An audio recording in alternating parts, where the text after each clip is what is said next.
ಕಾಲದ ಪುರಾತನ ದೇವಸ್ಥಾನಕ್ಕೆ ಕಂಟಕ ಎದುರಾಗಿದೆ. ಬಂಡೆ ಮೇಲಿರುವಂತಹ ದೇವಸ್ಥಾನಕ್ಕೆ ಸಂಚಕಾರ ಎದುರಾಗಿದೆ. 800 ವರ್ಷದ ಹಳೆ ದೇವಸ್ಥಾನಕ್ಕೆ ಈಗ ಕುತ್ತು ಬಂದಿದೆ. ಚೋಳರ ಕಾಲದ ಪುರಾತನ ದೇವಸ್ಥಾನ ಇದು. 800 ವರ್ಷಗಳ ಹಳೆ ಇತಿಹಾಸ ಇದೆ ಈ ದೇವಸ್ಥಾನಕ್ಕೆ ಈಗ ಕುತ್ತು ಬಂದಿದೆ. ಚಿಕ್ಕಮಗಳೂರು ತಾಲೂಕಿನ ಹಲಸು ಮನೆಯಲ್ಲಿರುವಂತಹ ದೇವಸ್ಥಾನ ಇದು. ಕಲ್ಲು ಗಣಿಗಾರಿಕೆಯಿಂದ ದೇವಸ್ಥಾನಕ್ಕೆ ಹಾನಿಯ ಭೀತಿ ಎದುರಾಗಿದೆ. 3 ಬೃಹತ್ ಬಂಡೆ ಮೇಲಿರುವಂತಹ ದೇವಸ್ಥಾನ ಇದು. ಖಾಸಗಿ ಜಮೀನಿನಲ್ಲಿ ಗಣಿಗಾರಿಕೆ ಮಾಡ್ತಾ ಇದ್ದಾರೆ. ಇದರಿಂದಾಗಿ ದೇವಸ್ಥಾನಕ್ಕೆ ಆಪತ್ತು ಎದುರಾಗಿದೆ. ಖಾಸಗಿಯಲ್ಲ, ಖರಾಬ್ ಜಾಗ ಅಂತಿದ್ದಾರೆ ಸ್ಥಳೀಯರು. ಗಣಿ ಭೂವಿಜ್ಞಾನ ಅಧಿಕಾರಿಗಳ ವಿರುದ್ಧ ಸ್ಥಳೀಯರು ಅಸಮಾಧಾನವನ್ನ ವ್ಯಕ್ತಪಡಿಸ್ತಾ ಇದ್ದಾರೆ. ಬ್ಲಾಸ್ಟಿಂಗ್ ಇಲ್ದಿದ್ರು ಜೆಸಿಬಿ ಮೂಲಕ ಗಣಿಗಾರಿಕೆಯನ್ನ ಮಾಡಲಾಗ್ತದೆ. ಇಲ್ಲಿ ಒಂದೇ ಸರ್ವೆ ನಂಬರ್ನಲ್ಲಿ ದೇಗುಲ, ಖಾಸಗಿ ಜಾಗ. ಸರ್ವೆ ನಂಬರ್ 66ರಲ್ಲಿ ದೇವಸ್ಥಾನ ಇದ್ರೆ 66/1ರಲ್ಲಿ ಖಾಸಗಿ ಜಾಗ ಇದೆ ಅಂತ ಹೇಳ್ತಿದ್ದಾರೆ. ಆದ್ರೆ ಸ್ಥಳೀಯರು ಹೇಳ್ತಾ ಇರೋದು ಇದು ಖಾಸಗಿ ಜಾಗ ಅಲ್ಲ, ಖರಾಬ್ ಜಾಗ ಅಂತ ಹೇಳ್ತಾ ಇದ್ದಾರೆ.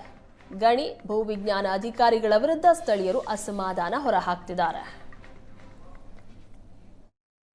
ಕಲ್ಲು ಗಣಿಗಾರಿಕೆಯಿಂದ ಚೋಳರ ಕಾಲದಲ್ಲಿ ನಿರ್ಮಾಣವಾಗಿರುವಂಥ ದೇವಸ್ಥಾನಕ್ಕೆ ಕಂಟಕ ಎದುರಾಗಿರುವಂಥದ್ದು. ಚಿಕ್ಕಮಗಳೂರು ತಾಲೂಕಿನ ಹಲಸುಮನೆ ಗ್ರಾಮದಲ್ಲಿ ಇರುವಂಥ ವೀರಭದ್ರೇಶ್ವರ ಸ್ವಾಮಿ ದೇವಸ್ಥಾನಕ್ಕೆ ಇದೀಗ ಕಂಟಕ ಎದುರಾಗಿರುವಂಥದ್ದು. ನಾನೀಗ ವೀರಭದ್ರೇಶ್ವರ ದೇವಸ್ಥಾನದ ಮುಂಭಾಗದಲ್ಲಿ ಇರುವಂಥದ್ದು. ಇದು ಅತ್ಯಂತ ಪುರಾತನವಾದಂಥ ವೀರಭದ್ರೇಶ್ವರ ದೇವಸ್ಥಾನ ಆಗಿರುವಂಥದ್ದು. ಧಾರ್ಮಿಕ ದತ್ತಿ ಇಲಾಖೆಗೆ ಒಳಪಡುವಂಥ ದೇವಸ್ಥಾನ ಇದಾಗಿರುವಂಥದ್ದು. ಹಲಸುಮನೆ ಸರ್ವೆ ನಂಬರ್ ಗ್ರಾಮದ ಸರ್ವೆ ನಂಬರ್ 46ರಲ್ಲಿ ಈ ದೇವಸ್ಥಾನ ಇರುವಂಥದ್ದು. ಅದರ ಪಕ್ಕದಲ್ಲೇ 40/6/1ರಲ್ಲಿ ಖಾಸಗಿ ವ್ಯಕ್ತಿಗೆ ಒಂದು 1986ರಲ್ಲಿ ಗ್ರ್ಯಾಂಟ್ ಆಗಿದೆ ಅನ್ನೋ ನಿಟ್ಟಿನಲ್ಲಿ ಅವರು ಒಂದು ಕಲ್ಲು ಗಣಿಗಾರಿಕೆಯನ್ನು ಕೂಡ ನಡೆಸ್ತಾ ಇರುವಂಥದ್ದು. ಮನೆ ಕಟ್ಟಲಿಕ್ಕೆ ಸೈಜ್ಗಲ್ಲನ್ನು ಕೂಡ ಇಲ್ಲಿ ಹೊಡೆಯುವಂಥದ್ದು.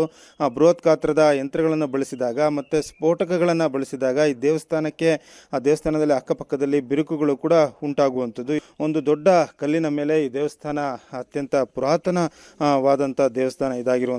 ಈ ದೇವಸ್ಥಾನದ ಪಕ್ಕದಲ್ಲೇ ಈ ರೀತಿ ಗಣಿಗಾರಿಕೆ ನಡೆಯುವುದರಿಂದ ಆ ದೇವಸ್ಥಾನದಲ್ಲಿ ಅಕ್ಕಪಕ್ಕದಲ್ಲಿದ್ದಂಥ ಕಲ್ಲುಗಳು ಕೂಡ ಜರಿದು ಬಿದ್ದಿದೆ ಅನ್ನೋದು ಗ್ರಾಮಸ್ಥರ ಒಂದು ಆರೋಪವಾಗಿರುವಂಥದ್ದು. ಹಲಸುಮನೆ ಗ್ರಾಮದಲ್ಲಿ ನಡೀತಿರುವಂಥ ಈ ಕಲ್ಲು ಗಣಿಗಾರಿಕೆ ವಿರುದ್ಧ ಇಲ್ಲಿನ ಗ್ರಾಮಸ್ಥರು ಕೂಡ ಹಿರಿಯ ಅಧಿಕಾರಿಗಳ ಗಮನಕ್ಕೂ ಕೂಡ ತಂದಿರುವಂಥದ್ದು. ಜಿಲ್ಲಾಧಿಕಾರಿಗಳು ಸೇರಿದಂತೆ ಸಚಿವರ ಗಮನಕ್ಕೂ ಕೂಡ ಇಲ್ಲಿನ ಗ್ರಾಮಸ್ಥರು ಕೂಡ ತಂದಿರುವಂಥದ್ದು. ಆದರೆ ಅಧಿಕಾರಿಗಳು ಬಂದು ಭೇಟಿಯನ್ನು ಕೂಡ ಕೊಟ್ಟು ಪರಿಶೀಲನೆಯನ್ನು ಕೂಡ ನಡೆಸಿರುವಂಥದ್ದು. ಆದರೆ ಯಾವುದೇ ಕ್ರಮವನ್ನು ಕೂಡ ಕೈಗೊಳ್ತಾ ಇಲ್ಲ ಅನ್ನೋದು ಕೂಡ ಗ್ರಾಮಸ್ಥರ ಒಂದು ಗಂಭೀರವಾದಂಥ ಆರೋಪವಾಗಿರುವಂಥದ್ದು. ಬೃಹತ್ ಗಾತ್ರದ ಕಲ್ಲಿನ ಮೇಲೆ ವೀರಭದ್ರೇಶ್ವರ ದೇವಸ್ಥಾನ ನಿರ್ಮಾಣವಾಗಿರುವಂಥದ್ದು. ಪ್ರತಿನಿತ್ಯವೂ ಕೂಡ ಇಲ್ಲಿ ಪೂಜೆ ಪುನಸ್ಕಾರಗಳು ಕೂಡ ನಡೆಯುವಂಥದ್ದು. ಹಲಸುಮನೆ ಸೇರಿದಂತೆ ಸುತ್ತಮುತ್ತಲಿನ 10 ಗ್ರಾಮಗಳ ಜನರು ಇಲ್ಲಿನ ದೇವಸ್ಥಾನಕ್ಕೆ ನಡೆದುಕೊಳ್ಳುವಂಥದ್ದು. ವರ್ಷಕ್ಕೊಮ್ಮೆ ಕೆಂಡೋತ್ಸವ ಸೇರಿದಂತೆ ಜಾತ್ರಾ ಮಹೋತ್ಸವ ಕೂಡ ನಡೆಯುವಂಥದ್ದು. ಇಂಥ ಪುರಾತನವಾದಂಥ ದೇವಸ್ಥಾನದ ಪಕ್ಕದಲ್ಲೇ ಗಣಿಗಾರಿಕೆ ನಡೆಯುವುದರಿಂದ ಸಾಕಷ್ಟು ಒಂದು ತೊಂದರೆ ಉಂಟಾಗ್ತಿದೆ ಅನ್ನೋದು ಕೂಡ ಗ್ರಾಮಸ್ಥರ ಒಂದು ಗಂಭೀರವಾದಂಥ ಆರೋಪವಾಗಿರುವಂಥದ್ದು. ಗಣಿ ಮತ್ತು ಭೂ ವಿಜ್ಞಾನ ಇಲಾಖೆ ಅಧಿಕಾರಿಗಳು ಸ್ಥಳಕ್ಕೆ ಭೇಟಿ ಕೊಟ್ಟು ಪರಿಶೀಲನೆಯನ್ನು ಕೂಡ ನಡೆಸಿದ್ದಾರೆ. ಆದರೆ ಯಾವುದೇ ಕ್ರಮ ಕೈಗೊಳ್ತಾ ಇಲ್ಲ ಅನ್ನೋದು ಗ್ರಾಮಸ್ಥರ ಒಂದು ಆರೋಪವಾಗಿರುವಂಥದ್ದು. ಇನ್ನಾದರೂ ಜಿಲ್ಲಾಧಿಕಾರಿಗಳು ಗಮನ ಹರಿಸಿ ಶಾಶ್ವತವಾಗಿ ಗಣಿಗಾರಿಕೆಯನ್ನು ನಿಲ್ಲಿಸುವತ್ತ ಮನಸ್ಸು ಮಾಡಬೇಕಾಗಿದೆ ಅನ್ನೋದು ಕೂಡ ಗ್ರಾಮಸ್ಥರ ಒಂದು ಒತ್ತಾಯವಾಗಿರುವಂಥದ್ದು. ಚಿಕ್ಕಮಗಳೂರಿನ ಕ್ಯಾಮರಾಮನ್ ಶ್ರೀಕಾಂತ್ ಜೊತೆಗೆ ಆಲ್ದೂರು ಕಿರಣ್, ನೇಷನ್ ಸುವರ್ಣ ನ್ಯೂಸ್.